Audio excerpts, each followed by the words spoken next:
Welcome to Fall In 2024, and for once we're filming a recap outdoors because it is a unseasonably warm and beautiful day here. We are poolside at the lovely Lancaster Host. I don't know, do they call this the Host anymore?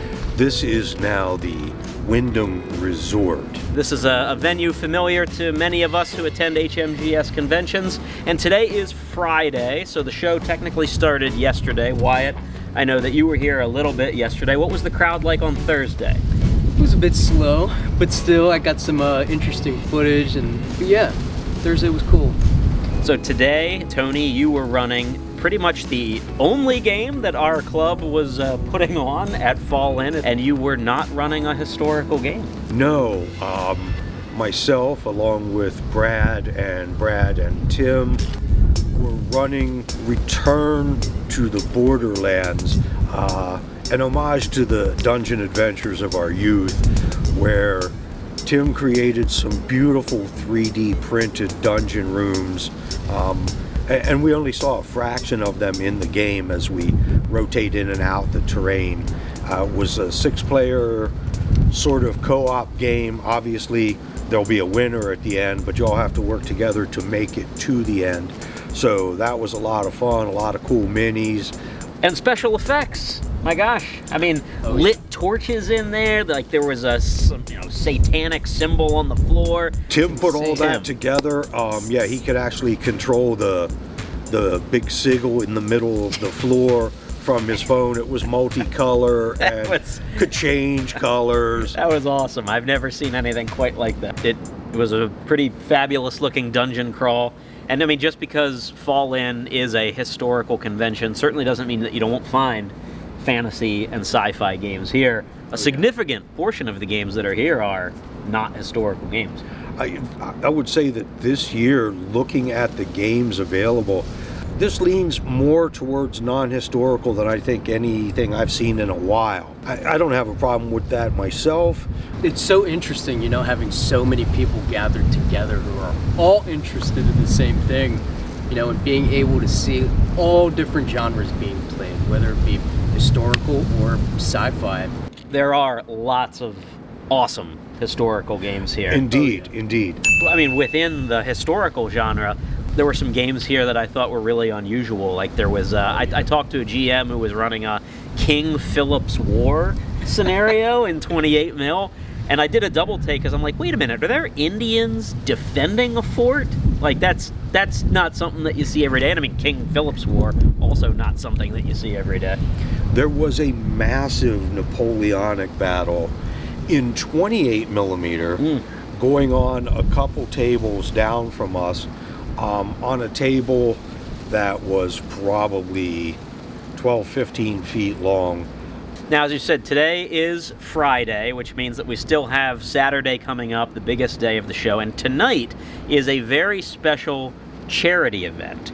So tonight there is a Chariot Race. Now, if you saw the Historicon recap that we did earlier this year, you saw that enormous, massive hippodrome. Well, it's back. The guys who ran that at Historicon are here, and this time they are running a charity version. I'm Gordon Andrews. This is Mike Konwinski.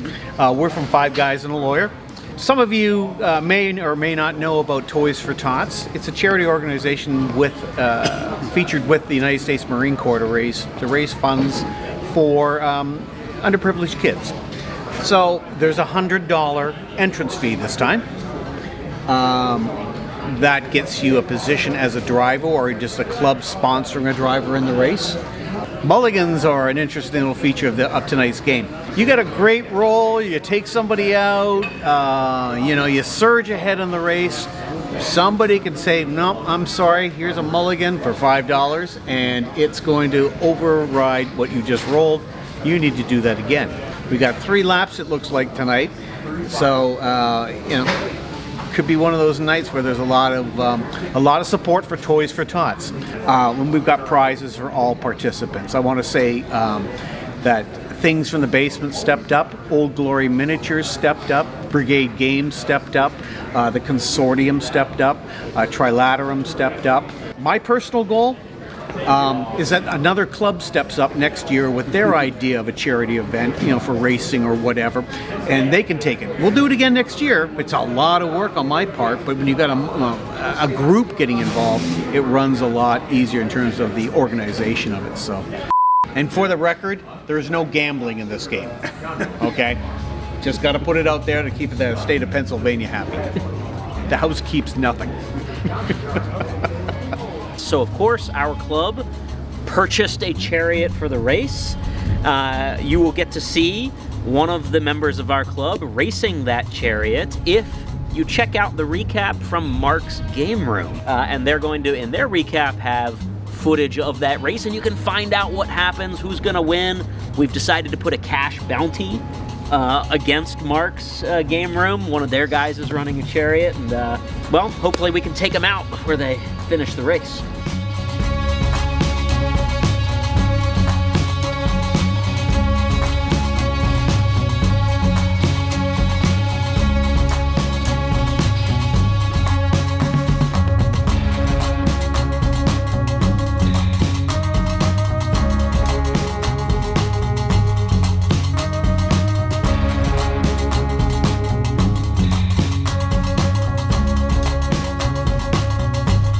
There is a good variety of stuff here. There are, I believe, over 400 games this weekend, which is a pretty good turnout for this convention. It is. Now, of course, this convention also has a brand new convention director.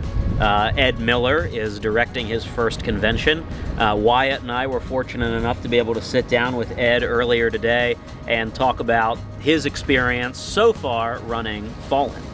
I'm Ed Miller, and I'm currently the convention director for Fallen, and my counterpart. Brenda Zartman.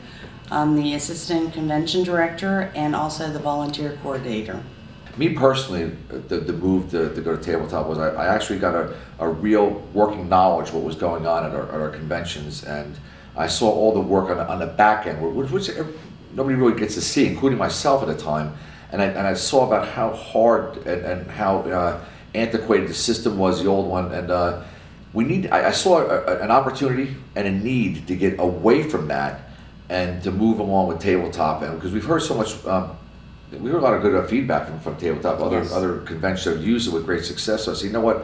Why not us? Now's the time. It's a great time for us to get one under the belt, so to speak, and to get Fallen's a little small, obviously, in a store con. So hey, let's give it a try at Fallen with this. It is. I think it's a game changer for a lot of reasons, and I think what we've only scratched the surface what they're able to do. I mean, just with the communications end of it. And now we have computers set up that if they don't have a phone, some people still have flip phones, but they can go to a computer, they can see what it is, they log in, they can pick a game, and they're very happy. Yeah. My main goal was we need to get tabletop up and running here, and for our members, and then we'll work on other things that we have coming in the future with our membership system and all that. We'll adapt with that. I have used tabletop events to register myself and or games at other conventions. So when everybody in the beginning was saying, oh no, we're going to have to learn a new system, it is so easy to grasp and to register.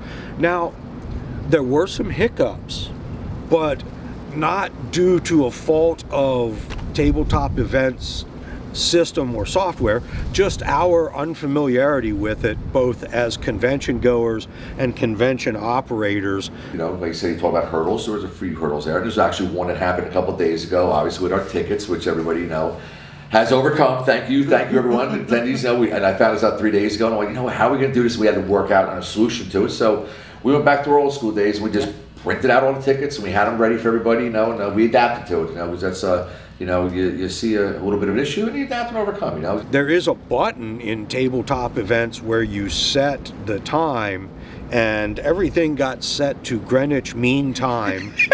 So there was a little. Of course it did. Of course. a little difficulty there. There were some other quirks. I talked a little bit with Ed, and I talked with John Hollier this morning, but everybody I've talked to behind the scenes at HMGS thinks that this is actually tons less work than the old system. And now, having dipped their feet in the water, that this will, going forward, be just a seamless experience for everybody. And I definitely all around better. Looking forward, this is going to be better for everybody. Yeah, I mean, I knew there was going to be grumbling because it is new. You know, HMGS has been doing things a certain way for a really long time, but honestly, a change like this is so overdue. Oh, yeah. We really, really needed to move forward on the technology side. Well, and I don't know how much you've tinkered with it, because I've scheduled some games in cons with tabletop events. You can look in real time and see how many people have signed up for your game, and you can see who they are, and you can communicate with them as a game master before the game. You can send out information. You can do an email to everybody who signed up for your game, you know, send out a blurb about what the game is about, what to expect. There's a lot of good tools in here, and they are simple to use. Once you start playing with it, I really think whether you're running a game, a convention, or just attending, I think everybody is really going to like it. Can't wait for the following conventions, because this one, phenomenal. And I guess, speaking of follow-up conventions, I guess a Cold Wars is still...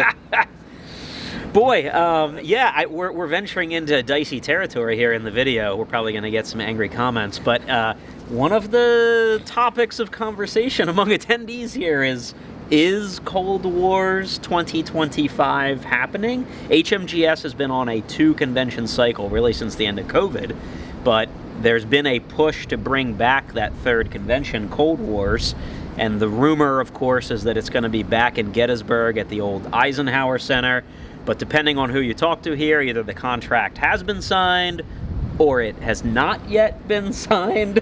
Metz, as my grandfather would say. It's a conspiracy. Yeah, there's maybe not. There's some conspiratorial talk going on here. So I don't actually know if the next convention that HMGS runs will be Cold Wars or not.